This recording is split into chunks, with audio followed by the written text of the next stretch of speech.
Hello, 12th graders. How are you? We are still in Unit 7, and today we are going to have our video number 21. And this video is going to be about persuasive letters and how to write a persuasive letter and what should a persuasive letter include. Okay, so let's start. The word persuasive, it means convincing. The word persuasive is coming from the word persuade, يعني يقنع, or to convince. So persuasive letter usually is sent to somebody, or is sent to a university or a college or a school that they have taken a decision that other students or other people think that this decision was incorrect or it was not the right decision. So they send them persuasive letters to convince them and to tell them and to persuade them that this decision shouldn't have been taken. And they give excuses and reasons for why this decision was incorrect. So a persuasive letter should include a statement of the letter's purpose. So because you are sending this letter to somebody that you don't know, you should directly tell them from the very beginning, what is your letter about? Why are you sending your letter? You should tell them your goal or your purpose of اللي هو الهدف من إرسال هذه الرسالة, because this is a formal letter, as I said.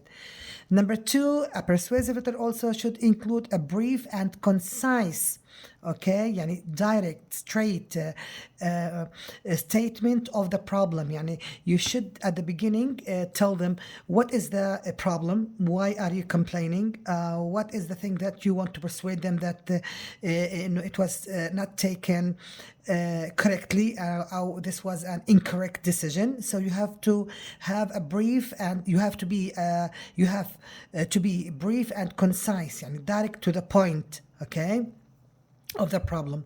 This is at the beginning. بس بعدين بعد هيك you will talk about it in detail.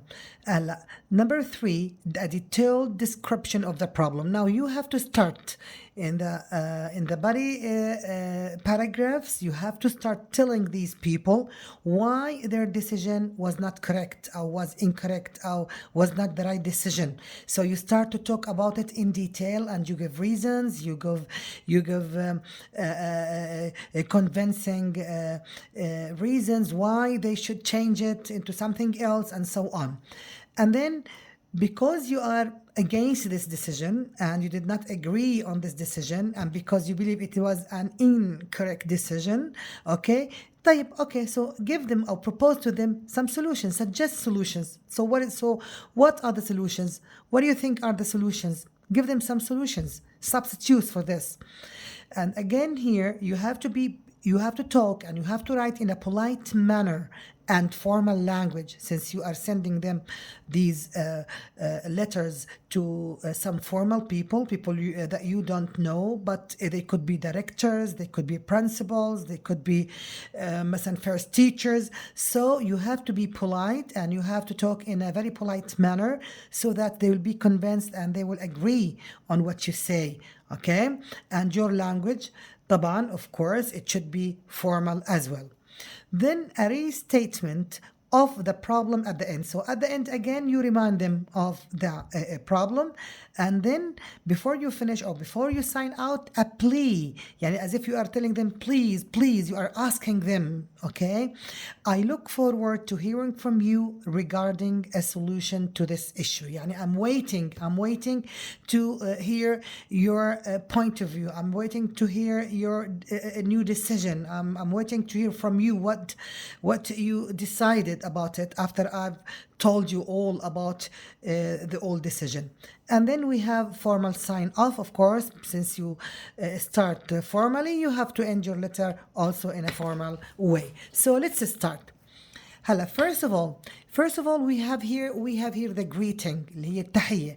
Use an appropriate greeting, يعني suitable greeting, depending on whether it is a formal or informal letter.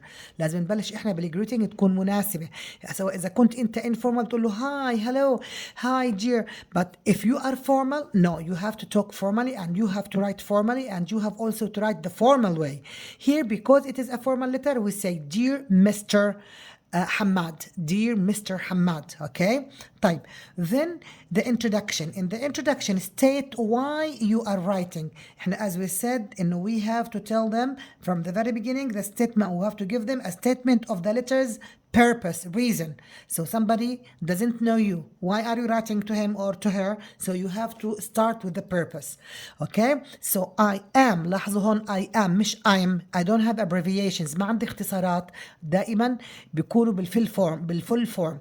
I am writing in view of the recent news that instructions in all modern languages at our school will be cancelled as of the next year, and a large proportion, يعني large number of students' body is extremely upset, or they're extremely sad. He said that we heard that you have taken a decision to stop the construction. انكم انتوا توقفوا انشاء اللي هو القسم او department which has to do with modern languages. انكم انتوا ما بدكم تبنوا department او قسم خاص اللي هي اللغات الحديثة. اوكي انها التغت السنة الجاي، هذا المشروع التغى. And this affected a great number of students. It affected يعني أثر على كتير من عدد من الطلاب. They were extremely upset. كانوا كتير مزعوجين and they were very sad at this decision. So this is the reason she started, because Nawal wrote this. She started from the very beginning to state why they are to state why she is writing to them. طيب هلا now we have 1 2 3. بنلاحظ يا شباب ويا صبايا في عندي هون دائما we skip a line between each paragraph. في عندي space between each paragraph. The spacing is very important. Okay? So now we are going to have 3 paragraphs, 1, 2, 3, and this is the body. This is the body. Now she's going to talk about the problem in detail, and she's going to give her reasons. So in 2 or more paragraphs, build up your persuasive argument. هلا رح تبلش تبني ورح تبلش تقنعهم ليش هذا القرار خاطئ ومش لازم انهم يتخذوا. هلا in the first paragraph, however, بنلاحظ linking words miss. Okay? وبنلاحظ كمان هون عندي comma اللي هي punctuation. They are very important. However, there are wider implications, يعني something bigger consequences. يعني حيكون في عندي great اللي هم effects, bad effects of this move to stop teaching modern languages. شو هاي consequences أو bad effects أو الآثار السلبية اللي راح تصير بعدين من إيقاف تدريس اللي هو اللغات؟ In the first place, the school would lose many gifted students. And this would result in falling performance across the school. طبعا the gifted students أو intelligent students, they very much like to learn and study modern languages because this is very important for their future. So if you are going to stop teaching modern languages, most of the gifted students and the good students and the intelligent students will leave the school.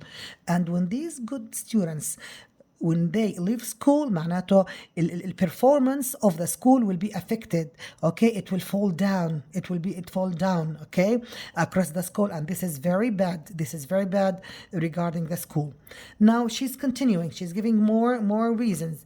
In addition to this, again, here we have linking words. In addition to this, the school would attract students with similar interests, which would have a negative impact on students' well-being. طبعا, the good ones will leave the school and the weak ones will stay because they prefer not to take modern languages. So this school will attract other weak students to come to it, and طبعا, it is a negative impact. It will be bad for the other students. Okay, because when the weak ones come to school, then the good ones will be weak also. Or the remaining students will be weak also. It is well known that students develop empathy or sympathy and awareness in nurturing all inclusive environment. يعني everybody will be affected in this environment. الكل رح يتأثر بهاي البيئة اللي هو الغير صحية أو غير أكاديمية. Okay, because they won't take any modern languages. Again, this is the third paragraph. She's continuing and she's giving more reasons.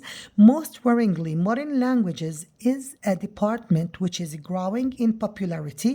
More and more schools are building these modern languages department. Why do you want to stop it in your school?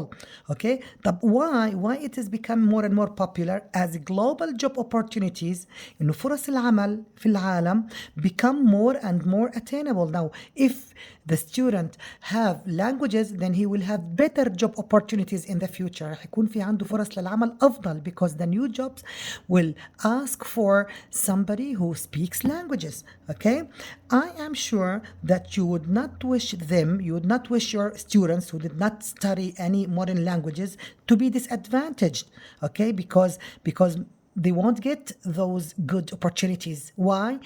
Job opportunities. Why? Because they don't have languages. And I'm sure in our school would not like, our students will not be accepted in such good jobs by having no exposure to modern language teaching, because they haven't been exposed to, ما تعرضوا, and did not study modern languages. Now, these were the three paragraphs which talked about the main problem, and she gave her excuses and reasons. And now, okay, now this is the problem. So what do you suggest? In the next paragraph, she is suggesting something. She's giving a solution. Okay, ask for what you want and show that you are flexible. يعني انت رح تطلبي لحل او حتقترحي حل وكوني مرنة انه I'm going to accept it, whether you take this solution or that solution or that, any solution will be okay.